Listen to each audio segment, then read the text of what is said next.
누가복음 5장 27절에서 32절입니다.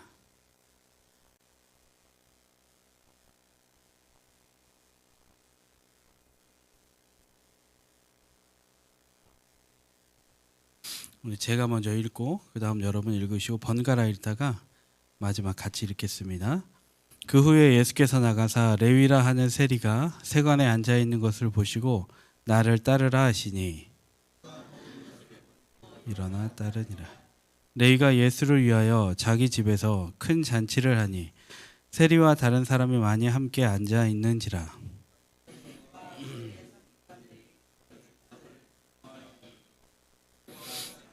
세리와 죄인과 함께 먹고 마시느냐. 예수께서 대답하여 이르시되 건강한 자에게는 의사가 쓸데없고 병든 자에게라야 쓸데있나니 내가 의인을 부르러 온 것이 아니요 죄인을 불러 회개시키러 왔노라. 아멘. 누가복음 5장 27절에서 32절 말씀을 통해 따르라 따르니라 따르라 따르니라 이 제목으로 말씀 전하겠습니다. 오늘 예수님은 세관에 앉아있는 세리 마태, 세리 레위 이 사람한테 다가가서 나를 따르라 부르십니다. 이 장면을 그냥 스쳐서 보면 그냥 예수님이 제자를 부르러 다니시니까 별로 어색하지 않습니다. 근데 이제 그 당시 레위, 세리에 대한 세평을 알고 있으면 얘기가 좀 다릅니다. 레위 마태는 그 로마에 고용돼서 세금을 걷던 사람인데 로마가 한 해에 이 정도 걷어들여야 한다라고 정한 금액의 한 4배, 5배를 걷어들이던 사람이었습니다.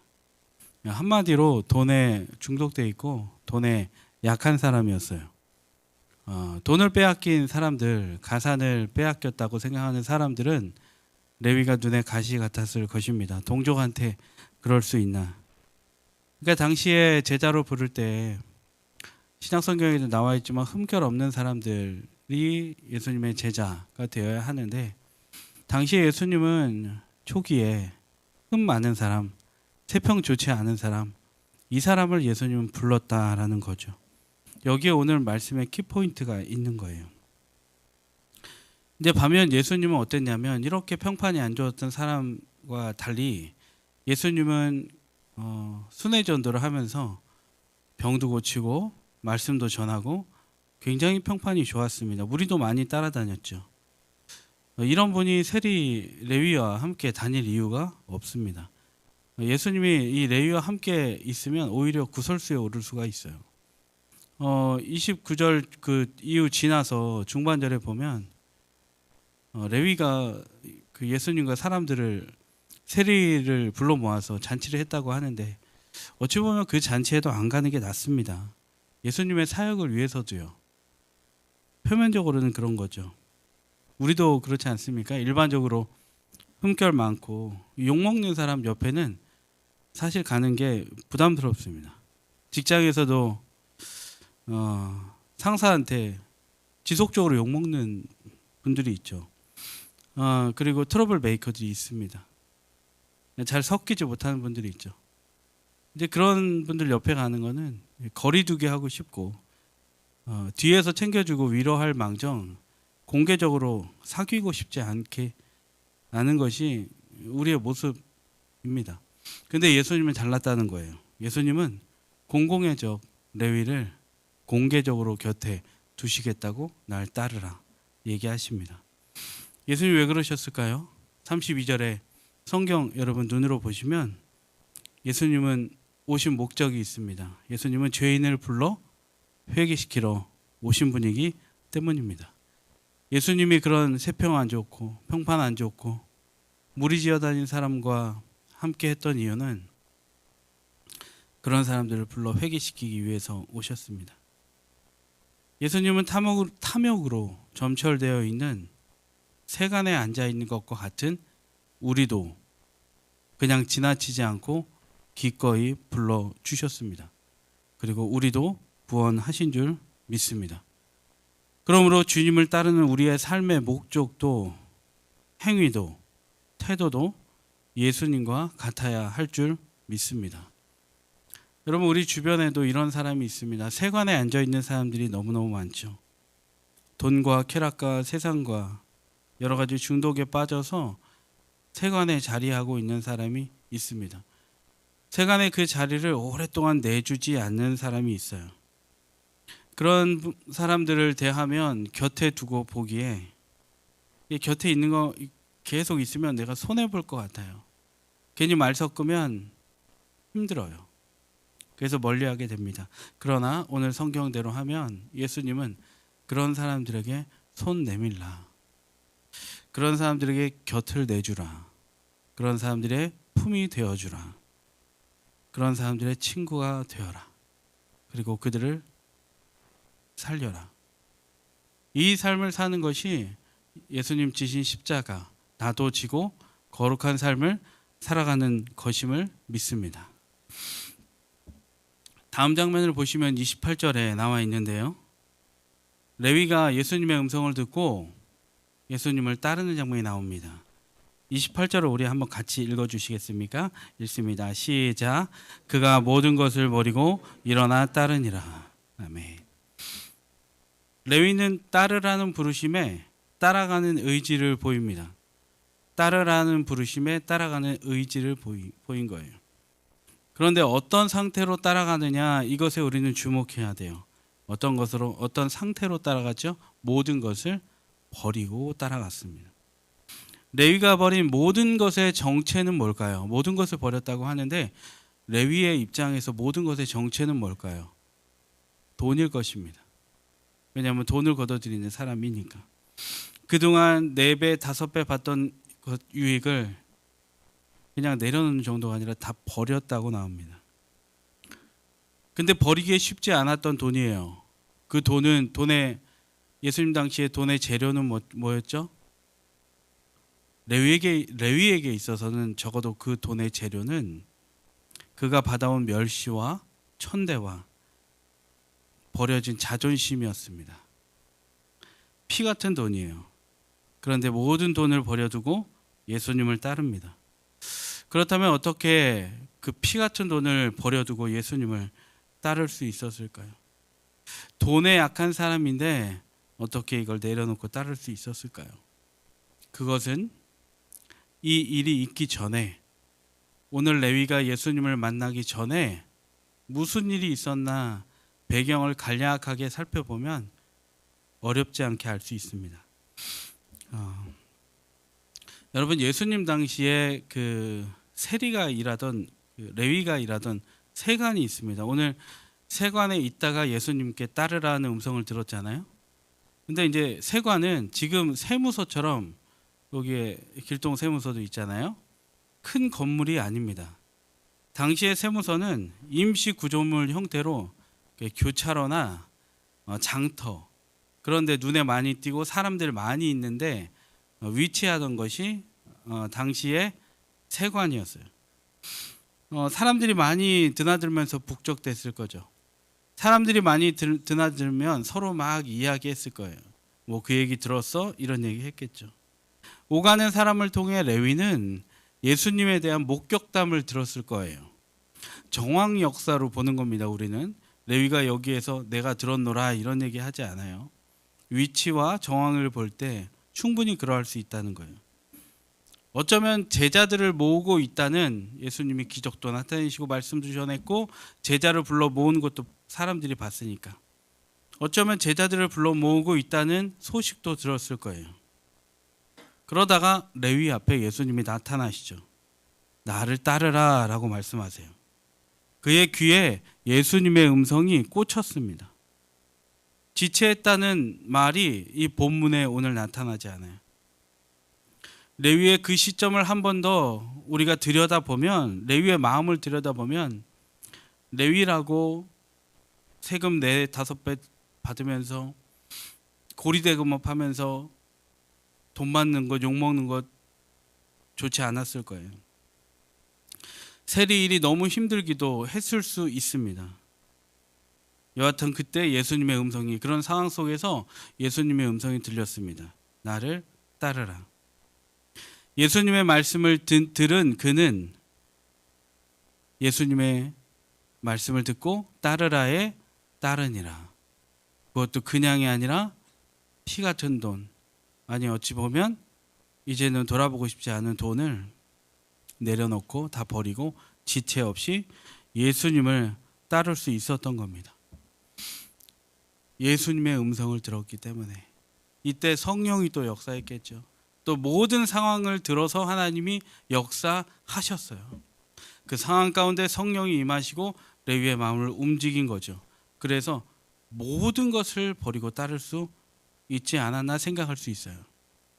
우리도 마찬가지입니다. 각자 형편에 따라서 짧고 긴 시간 동안 예수님의 말씀을 들어왔어요. 예수님의 음성을 들어왔습니다. 아멘하고 믿음으로 반응했습니다. 그리고 각자 믿음대로 행하며 예수님을 따라 살기도 하셨을 겁니다. 그런데 하나 돌아보고자 해요. 그게 뭐냐면 나는 예수님의 음성을 듣고 나는 예수님의 이 성서에 쓰여진 하나님의 말씀을 듣고 따른다고 살아왔는데 나는 내가 욕망하는 모든 것을 내려놓고 따르고 있는가? 레위처럼 그 이야기를 예수님의 음성을 듣자마자 나는 내가 가진 모든 것을 내려놓았는가? 신앙은 오래 했고 말씀을 많이 들었기에 아는 것은 많고 때론 기적도 체험하셨을 거예요. 그런데 우리 신앙에는 들여다보면 여전히 마음이 무거운 부분이 있고 문제 가운데 종종거리기도 합니다. 내 방식대로 문제를 해결하려고 분주하기도 해요. 여러분, 이런 우리가 예수님의 음성을 들었는데도 아직도 이 삶이 저와 우리의 삶에 이어지고 있다면 오늘 말씀에 비추어 보면 우리는 아직 나의 욕망을, 나의 모든 것을 버리지 못하지 않았나. 내 안에 있는 것 그대로 가지고 신앙하고 있지 않나. 그러하니 완전한 변화가 우리 안에 일어나지 않는 것 아닌가. 하나님 앞에 집중하지 못하는 것 아닌가 돌아보기를 소망합니다. 그런데 솔직히 내려놓기가 이 시간에 돌아보자, 내려놓자 여러분한테 말씀으로 권면하지만 그 내려놓는 것이 너무 힘듭니다. 나의 가치관과 생각, 이게 옳다라고 하는 것, 자아, 습관, 행동. 자녀는 정말 못 내려놓겠어요. 돈 못 내려놓겠어요. 다 안 내려놔집니다. 신방을 하다 보면 성도님들을 만나잖아요. 하나님 앞에 내려놓는 이야기를 누가 먼저 시작하지 않아도 자연스럽게 얘기하게 돼요. 근데 너무너무 힘들다 그래요. 그러면서 제가 성도님들과 함께 신방하면서 묵상을 했어요. 근데 그런 생각이 떠오르더라고요. 그렇게 계속 우리가 살 수는 없다. 뭐 제가 대답을 주고 솔루션을 제공한 건 아니지만 우리가 그리스도인인데 이렇게 살 수 없다. 예수를 믿는데 음성을 들었는데 왜 무거운가? 모든 것을 내려놓은 레위? 이거는 그냥 성경책에만 박제되어 있는 것인가? 화석처럼 굳어 있어야 되는가? 우리의 삶에도 일어날 수 있지 않은가 했는데 이건 그냥 저희 묵상이고 성경에서 바라본 건데 우리가 나의 욕망을 내려놓아질 때 그냥 내려놓는다고 되는 게 아니라 저는 이것을 올려드려야 된다고 생각이 들더라고요. 내려놓는데 내려놓고 그냥 방치하거나 그럴 때가 너무 많아요. 그리고 내려놓는 게 정말 힘들어요. 그런데 우리가 기도로 올려드린다면 어떨까 그런 생각을 합니다. 성경적으로 볼 때에도 요한계시록 5장 8절에 보면 성도의 기도는 이 향은 성도들의 기도라라고 합니다. 이 향. 성도의 기도는 우리가 하는 기도는 천국에서 향의 형태로 존재합니다. 향의 연기는 전능하고 거룩하신 하나님께 전달이 돼요. 우리가 기도하면 그게 하나님께 전달이 된다는 거예요. 하나님은 그 기도에 또 응답해 주십니다. 그러하니 우리가 내려놓는 시도도 해야 되지만 구체적으로 해야 할, 움직이면서 해야 할 때 될 것이 무엇이냐면 올려드리는 기도를 하는 것이 여러분 마땅한 줄로 믿습니다. 이와 관련해서도 이사야 62장 7절에서 말합니다. 너희 여호와로 기억하게 하시는 자들아 너희는 쉬지 말며 또 여호와께서 예루살렘을 세워 세상에서 찬송을 받게 하시기까지 그로 쉬지 못하시게 하라라고 합니다. 우리의 기도로 하나님이 일하시게 하라라는 거예요. 우리 스스로의 힘으로만 하면 내려놓습니다. 안 됩니다. 문제가 때로 해결된 것 같아도 되었다 함이 없는 문제는 또 일어납니다. 인간의 시도로 시작한 것은 꼭 뒤에 AS가 필요한 거예요. 그러므로 모든 문제를 주님께 올려드리고 또 모든 것을 주님 앞에 내려놓고 올려드리고 그것을 반복하며 주님이 나를 생각하시게 해서 하나님이 일하심으로 은혜 베푸심으로 나의 삶에 하나님의 응답을 경험하시는 저와 우리가 되기를 간절히 소망합니다. 말씀 맺겠습니다. 예수님은 죄인을 구원하기 위해 오셨습니다. 그래서 당시 세평이 안 좋던 세리, 레위, 또 다른 이름 마태 그를 불러 제자 삼고 공개적으로 곁에 두셨습니다. 예수님은 허물 많은 나도, 세평 안 좋은 나도, 내가 내 인생 돌아봐도 너무 허물 많은 나도 불러 세워 그리스도인이라 자녀라 세워 주셨습니다. 돈에 약한 나를, 명예에 약한 나를, 자녀에 약한 나를, 건강에 약한 나를 불러 세워주시고 따르라 하십니다. 그리고 우리도 주변에 허물 많은 사람들이 있습니다. 주님은 오늘 나에게 그 허물 많은 자의 친구가 되어주라고 하십니다.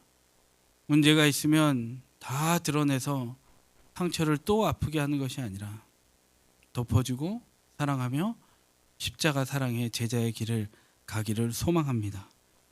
예수님께 부름받은 우리라는 것을 기억하시기 바랍니다. 품은 욕망의 문제를 내려놓고 올려드리고 주님을 따라가기를 바랍니다. 모든 것 하나님보다 앞선 것이 오늘 새벽에 생각나게 하시고 성령께서 깨닫게 하셔서 모든 것을 버리고 예수님의 음성에 반응하여 즉시 일어나 주님만 따라가고 주신 말씀만 따라갈 때 우리는 칭찬받는 제자가 될 수 있습니다. 기도하겠습니다.